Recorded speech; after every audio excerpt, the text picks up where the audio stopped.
'Cause I was born in my bones. I learned to shag on the beach with the salt in the air and the sand at my feet.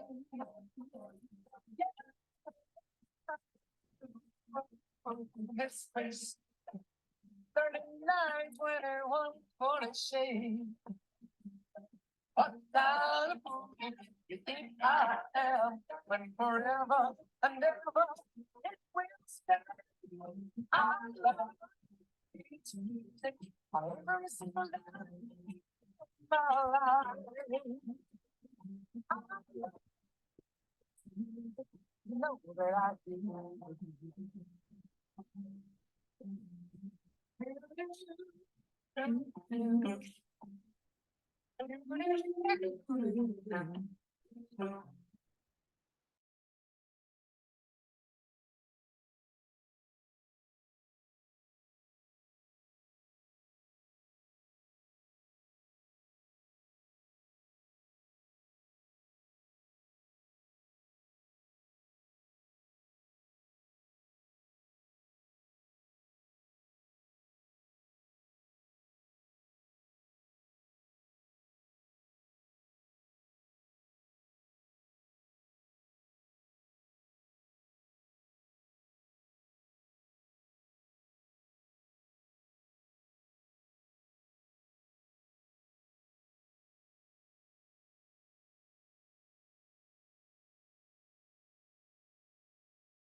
There we go. Hello and welcome.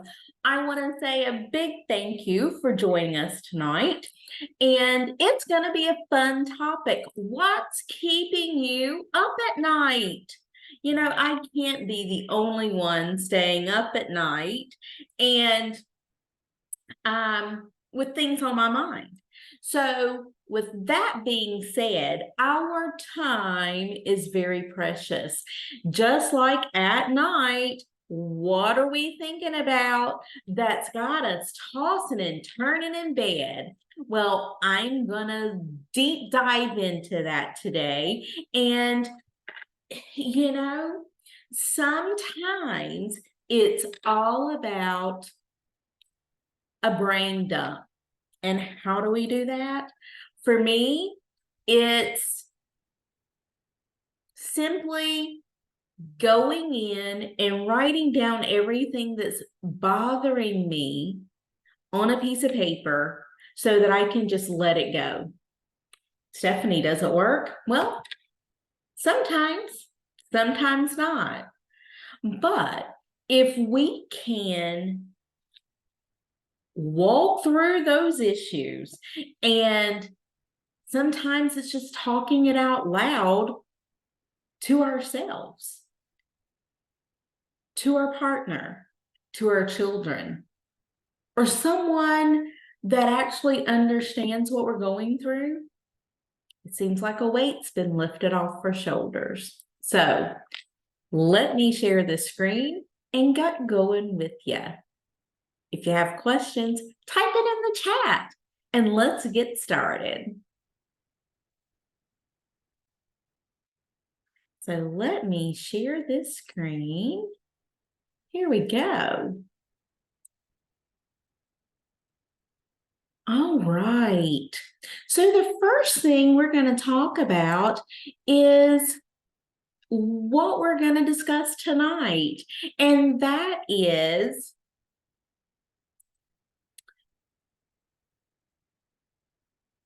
what's going on round and round in your mind. Maybe it's health concerns, aging in place concerns, finances now or later, difficult conversations, end of life, wants and wishes. Have you even discussed them? Who have you discussed them with? Does your partner know? Do your children know? Is it written down or just up here in our noggins? If something happens to you, do you have someone designated to handle those health care items? what about a living will so that everything is in writing so that that healthcare proxy understands exactly what you want instead of just guessing? And what about your financial concerns? Who have you designated to take care of your finances? Should you become incapacitated and unable to do so, God forbid, a cancer situation, a massive heart attack, a stroke, dementias. We're going to touch on all of those.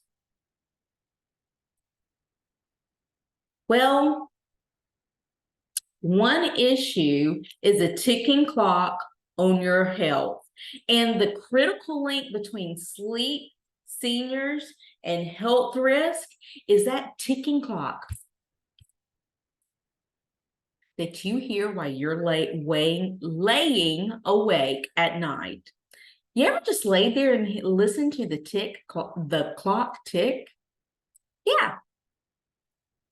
And maybe it's your health. We need to exercise. Maybe it's thinking about all the meds you're taking. Maybe it's, I need more water. Maybe it's proper nutrition. I need to exercise. What is going on in your mind? There is a major link between how we treat our bodies, how we watch our bodies, how we take care of us, and how we sleep. Did you know a recent study stated that if we are having issues sleeping, it directly impacts our health in multiple ways. One, it increases our blood pressure. It increases our sugar levels, our A1Cs. We can't maintain good diabetic readings. Heart attacks increase. Blood clots increase because we are not able to sustain high levels of activity because we're so tired. Sleep deprivation affects every aspect of our life. Stephanie, how so? Falls increase. We are not cognitive enough to keep everything going in our brain, so our mental capacity decreases. Our reaction times decrease. We're not exercising. We're not remembering to take our medications. Our medications are not doing what they need to do because our body is not sleeping and rejuvenating, and the cells are not taking care of rejuvenating, and our chronic conditions are exacerbated. We're on a merry-go-round, and it's just going round and round. And have you ever been on one of those merry-go-rounds or one of those rides at an amusement park, and it goes round and round, and as it starts going around, it starts going faster and faster and faster and faster, and you're just in a big circle quickly, and suddenly you say, I don't know. That's what happens. And our body goes into this crazy spin. And when you get off of those rides, you're just kind of drunk and dizzy and you're all miscombobulated. And what happens? You end up either falling, sitting down, or saying, I'm not getting back on that thing again. Or maybe you were like me and loved it and wanted to ride more. And after the second or third time, you're like, okay, I've had enough. Now I'm totally crazy. And it took you a little bit to get your footing. And you were like, okay, I got this. But as we get older, I can't do those anymore. Just standing there watching it, I want to do it so bad. But just watching it now makes me like this. Makes me like this. And I'll start wobbling, standing there watching it. It's amazing what happens with age, right? And we're not even throwing in the fact that I'm sleeping. What if I were not sleeping and standing there watching it?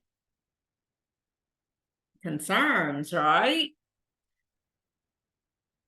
So, yes, there are some things we can do.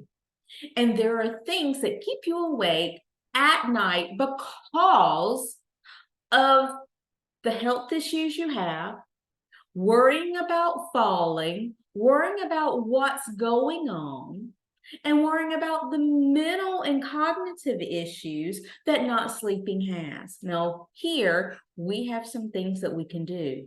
We can go for regular checkups. We can take our meds the right way. We need to hydrate every day. And when you think I feel waterlogged and I'm drinking a lot of water, drink more. You got to eat right. You've got to get regular exercise. No, I'm not saying go and pump a lot of iron. We don't need to do that at our age. We just simply need to walk 20 minutes a day. You don't have to run. Just take a brisk walk. I'm not saying be that turtle. I'm saying take a brisk walk every day. Get your heart lightly pumping. But I'm not saying run. But just that brisk 20-minute walk, 3 to 4 days a week, that's all you need. And you need to do some strength exercises. Now, I'm not saying pump iron. What I'm saying, get you some of those bands. You can get them at the Walmart. You can get them at the CVS. Just go get them. And you just do the lifts. Change them up a little bit. Pull them this way. Pull them this way. Go to the side. Pull them up like this. Pull them around like this. Get down and put it under your feet and pull it back. You'd be amazed at how much you're gonna feel the difference in your arms and in your strength. Sit down, stand up. Sit down, stand up. And you're saying, Stephanie, why? That's going to strengthen your muscles around your femur and your calves so that you're not falling, and it's making it easier for you to stand. Huge. 8 measures to prevent falls. Get those rugs out of the way because that makes you fall. If you need an assistive device, a cane or a walker, it's not what everybody else thinks and what everybody looks at. Pull it out because you don't need to fall yourself. If it gives you some stability, use it. Get some eye checkups. Do you know how many falls occur because you can't see in front of you? That's right. Get your eyes checked. Follow a balance program. The Y has them. There are therapy groups that will offer balance program checks with senior communities, and there are so many different ways to engage. Look online for strength exercises and balance exercises and do them. And then, of course, get your mental clarity and mental strengthening, positivity, and overall well-being in check. What do I mean? Well,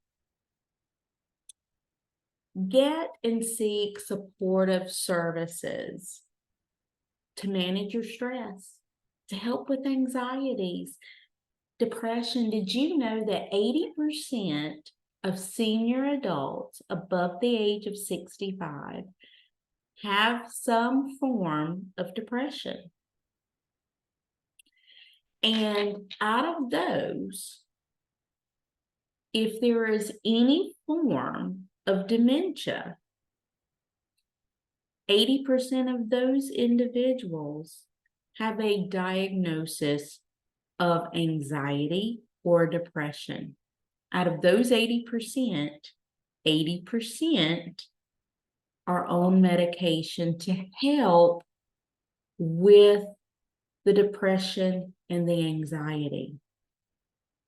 Does it help? 92% yes. There are some that need additional interventions, such as one-on-one counseling and other means of services, but meds definitely make a difference. Now, I'm not saying everyone needs a medication, but what I'm saying is if you need it, it's a definite improvement. And with so many people being alone in aging years, and the creation of cognitive and mental state decline that causes, the depression rate is significant, and it's extremely hard to come out of that when you're alone. So be cognizant of this and seek help. Engage in activities that promote relaxation, social connection, and positive mindset. Listen to uplifting things. Get your mind wrapped around positivity and inspiration, uplifting things. Be socially engaged. If it's a podcast, if it's happy music, if it's getting on Facebook chats and Facebook groups with lots of interaction, or going to the Y or senior centers, do it. If there's anything positive that came from COVID, it was us learning how much social connection and how important that is. Talk to your neighbors, talk to your friends, do face chat and Facebook lives and Zooms with family and friends. Learn new ways to connect. That was a plus from COVID.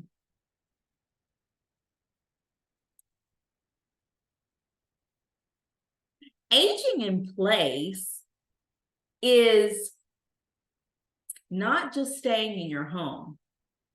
It's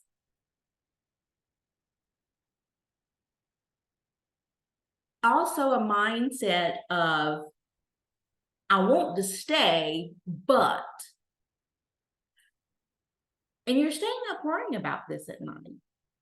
I want to stay, but what about the housing? Am I still a good fit with my house as it is now? What changes need to be made so that I'm safe in my house and outside of my house, in my shower and getting out of my shower, getting things in the kitchen, getting things out of the microwave, getting things in and out of the laundry. I don't need to fall. My bedroom is upstairs. I don't have a bedroom downstairs. My laundry is downstairs, but my bedroom's upstairs. It's really just messing up my mind. I've fallen twice. Thank God I didn't fall down the stairs, but it was a close call. What am I going to do? The lighting is just so outside, and I'm just concerned about coming in and out at night. Have you been thinking about that? Have you thought about that lately? Has that been something on your mind that you've thought about and kept you up at night? What about downsizing? I've been going through this with several clients, and are the boxes and stacks of stuff got you just in a frenzy? Are you just totally overwhelmed with just thinking about packing things away or letting go of your items? Are you not sure where to start? Where in the world am I going to go? Do you need help, but your family's too busy, or they live out of town, or they live so far away, or even out of state? And you know what? I've got this stuff separated. I've done so good, but my family doesn't want my stuff. And I'm not ready to part with it. What do I do with it? I don't know how to sell it. Where am I going to send it? Just what do I do with it? There's things I have, and I don't want to get rid of it, but I need storage space. Where's that going to be in my new place? And Lord have mercy, I have so much maintenance and upkeep here. If I stay here, who's going to do it? Because I have a hard enough time getting it done now. I can't imagine what it's going to be in 10 years. It's all I can do to do it.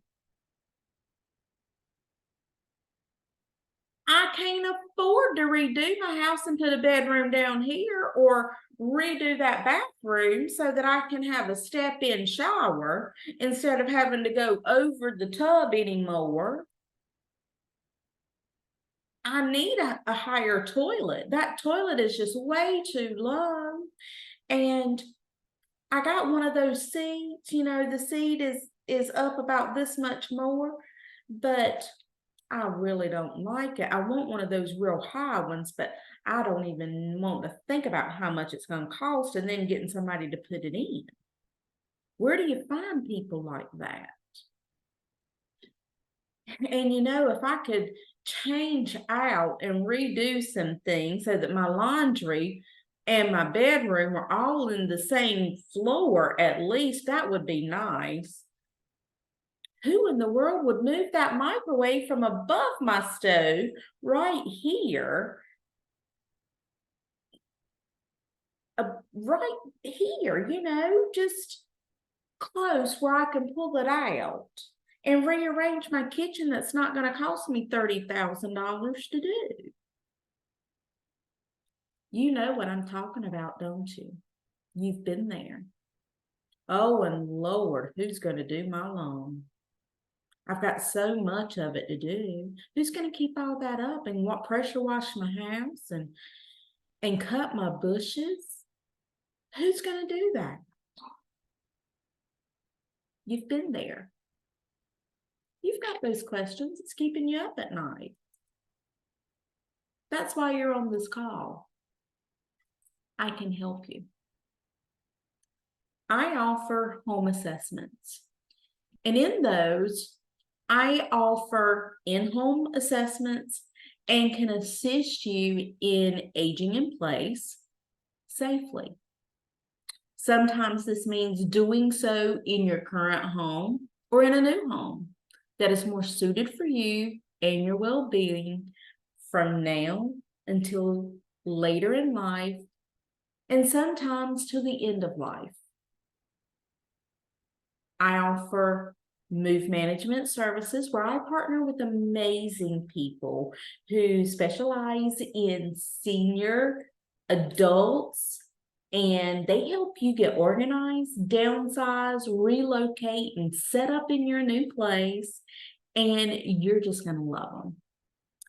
And yes, I have fabulous vendor partners that, should you decide to renovate a bathroom, put a ramp in, put a redo some things with the bedroom, or make a bedroom downstairs from another room and make it where it was a dining room and you don't use it anymore, make it a bedroom, or change up some things. Maybe you just need a handyman to fix some stuff. Maybe you need a loan service guy. I have all of those. I partner with a variety of vetted vendors, and they are here to meet all of your needs. So I can help you. And of course, if you decide you want to sell your current home and purchase a new one, I got you covered on that. Now, other things that are keeping you up at night are healthcare expenses. And those pieces are associated with aging. It's associated with regular checkups and medicines, and what happens if I have a major heart attack and need special services, or what happens if, God forbid, I get cancer, or what if I need long-term care services in a skilled nursing or in a memory care community or other specialized services and long-term care. There are items such as Medicaid that is separate from your Medicare benefit, and Medicaid is determined by your income per state and your assets. There are government programs, nonprofit organizations, local community resources, and the list goes on. With your finances, you need to seek financial advisor input. And you can talk with, you need a financial power of attorney. You need to get assistant, which they would help you with assistance with veteran benefits if you are a veteran or you are a spouse of a veteran.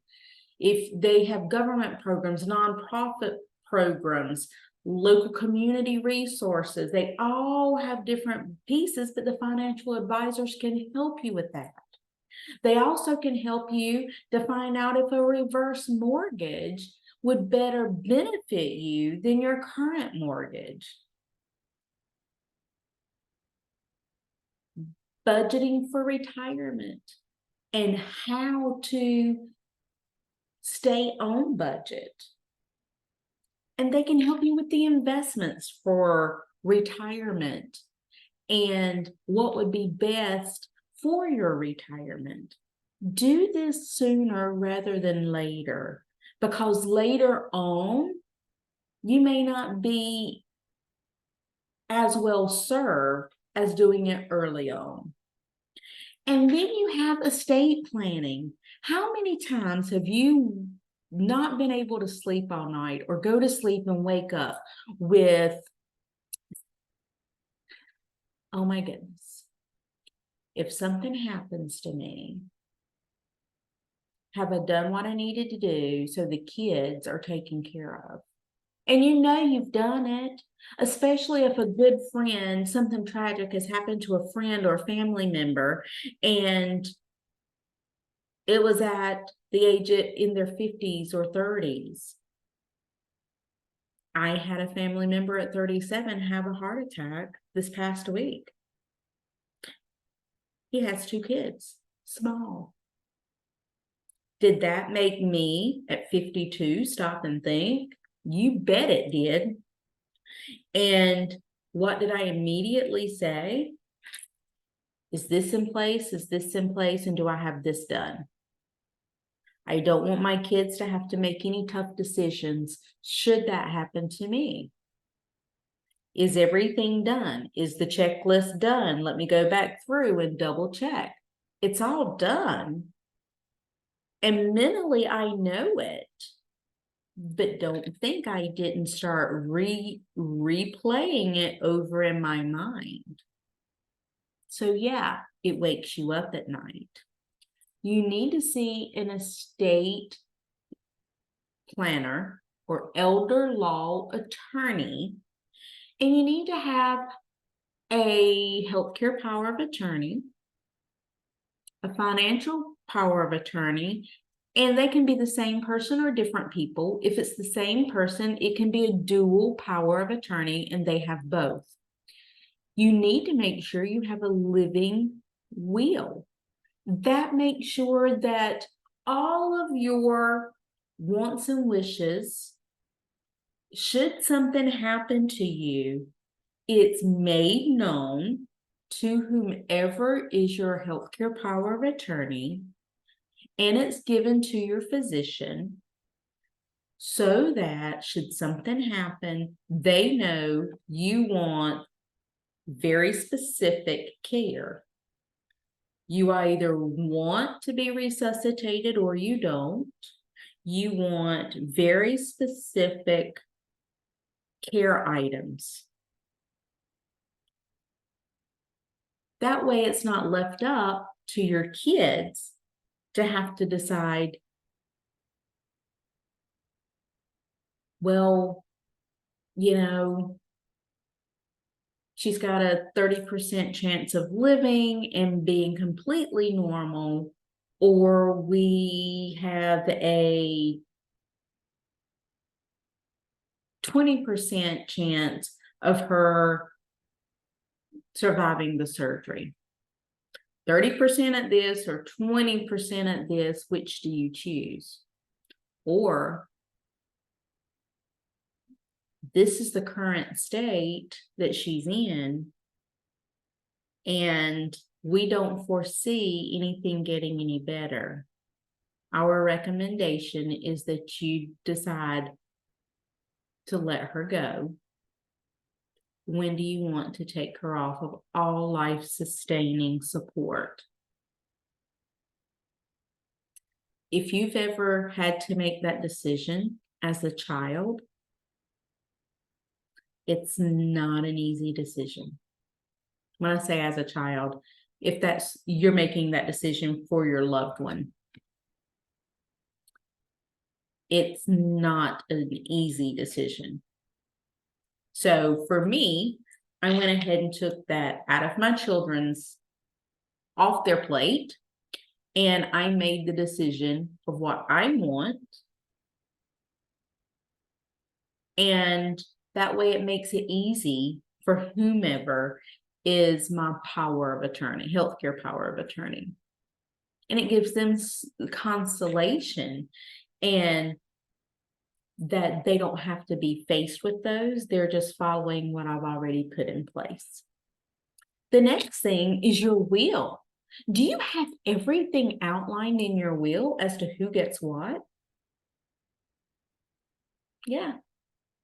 When tragedy strikes, we have all this emotion, but then do you act to protect yourself and your children and your family? And if you don't have children, are you protecting your loved ones and your significant other, your spouse, my sister?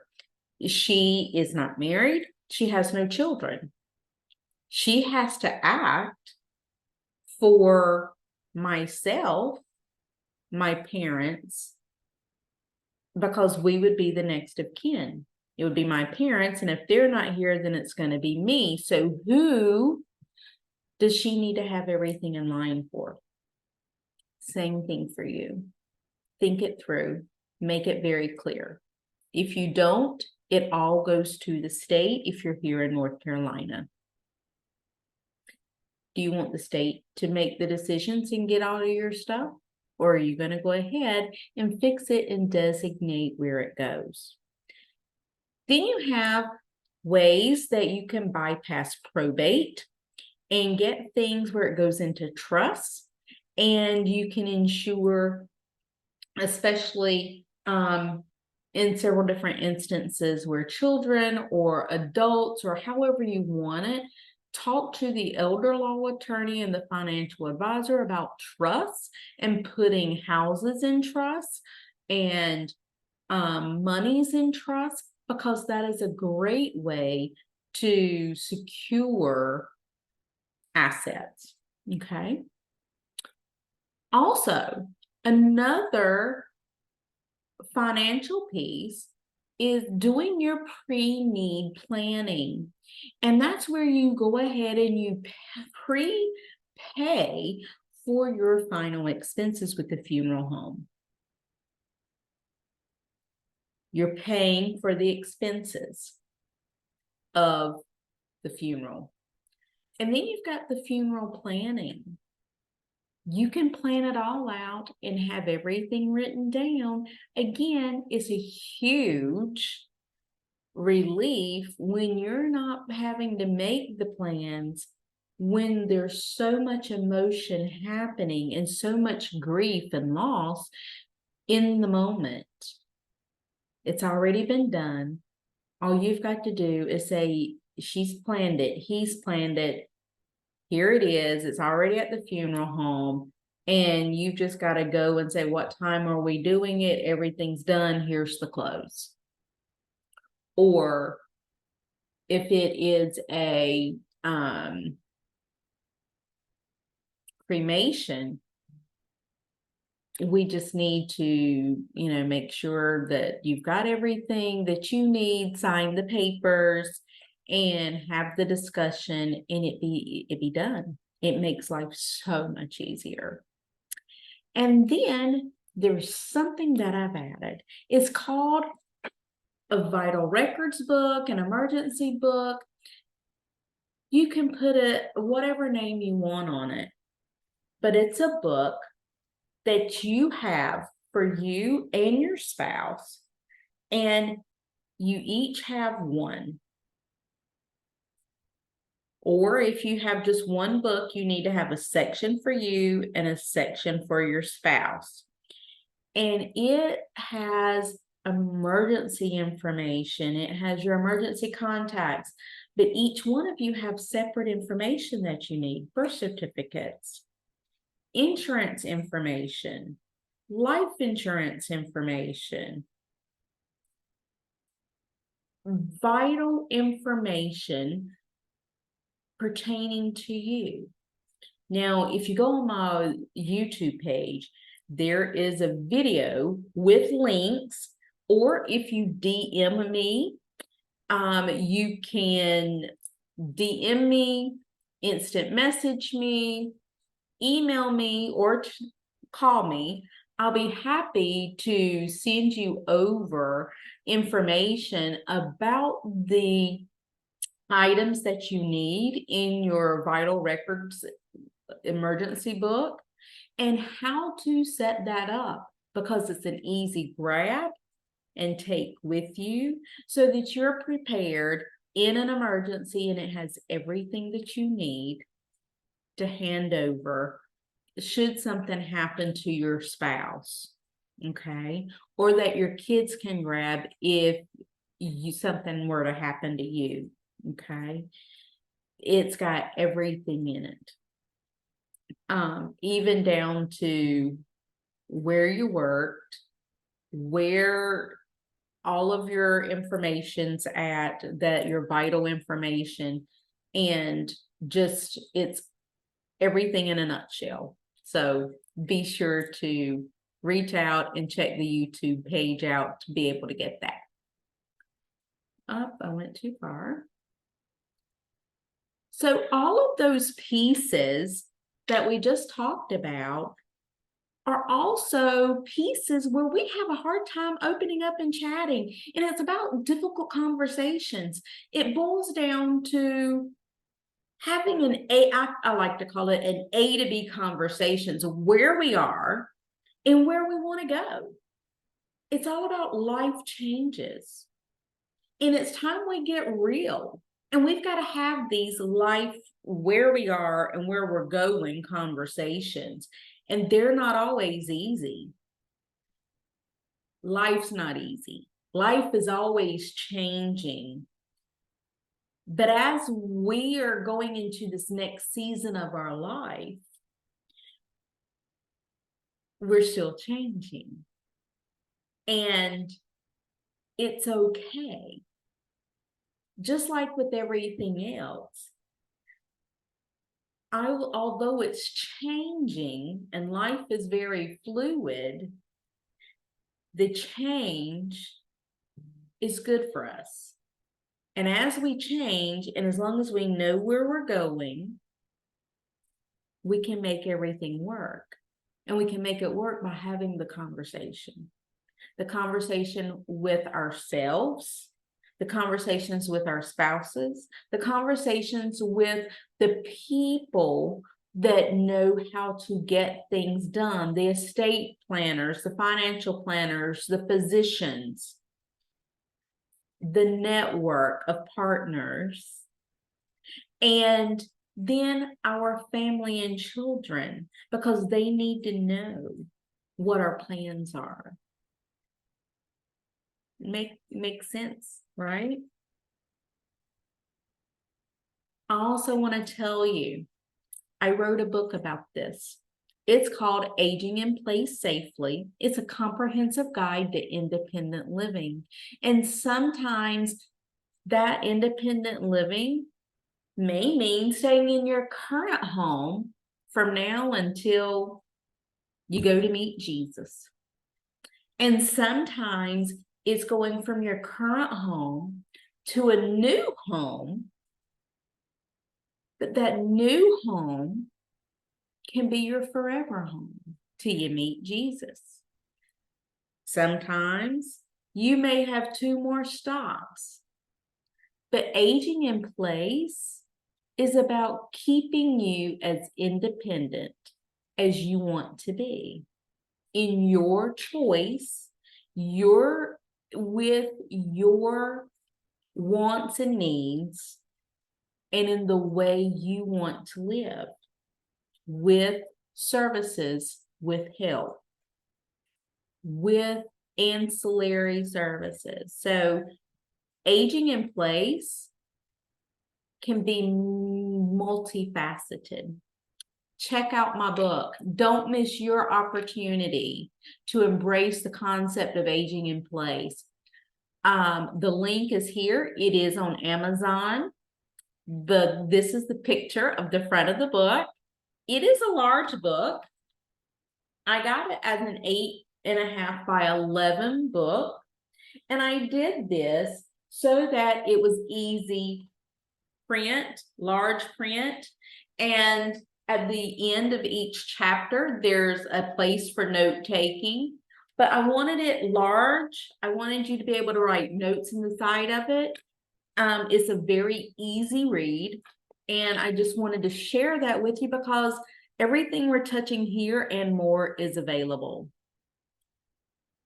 I want to offer you information about one-on-one consults that I do. I do those in the comfort of your home, where I can come in and do a one-on-one 60-minute consult with you and give you the Aging in Place book. That is a $193.99 value. Today only, I'm willing to give it to you at $174. I also have a gold option. It is a roughly $250 value. I'm willing to give it at today a special rate of $224, and it includes the 60-minute one-on-one consult, a follow-up in 7 days, a 20-minute video or call to answer any questions you may have, the Aging in Place book, for a home assessment tool, and a Stay Independent Fall Prevention safety information. The home assessment tool is something that you can continue to use at least every 6 to 12 months because life changes. You change, and you can continually use that home assessment after the initial one-on-one consult. Those are all options available for you, and feel free to reach out, take advantage of this opportunity. I do want to invite you to join me again on Zoom September the 6th at 1 p.m. We're going to be going on a deep dive with aging in place safely, and that is going to be a look at making your home ready for the next stage in life. We're going to talk about really, what do you need to do and what changes are really important? And how do we do that? And what specifically does it look like? I'll be live and in person showing you some changes and modifications to do to your home to make it safe and giving you some really cool tips and tricks. So please mark your calendar and I will see you then. Also, please stay in touch. Here is the the QR code and how you can stay in touch with me. It's my contact phone number, my email address, my YouTube, and everything on Facebook. I would love to chat with you. Please join me again real soon and hit me up. I'd love to talk with you, engage with you, and help you as you are taking this next step in your journey. And let's age together safely in our homes. I hope you have a great day, and I'm a call away.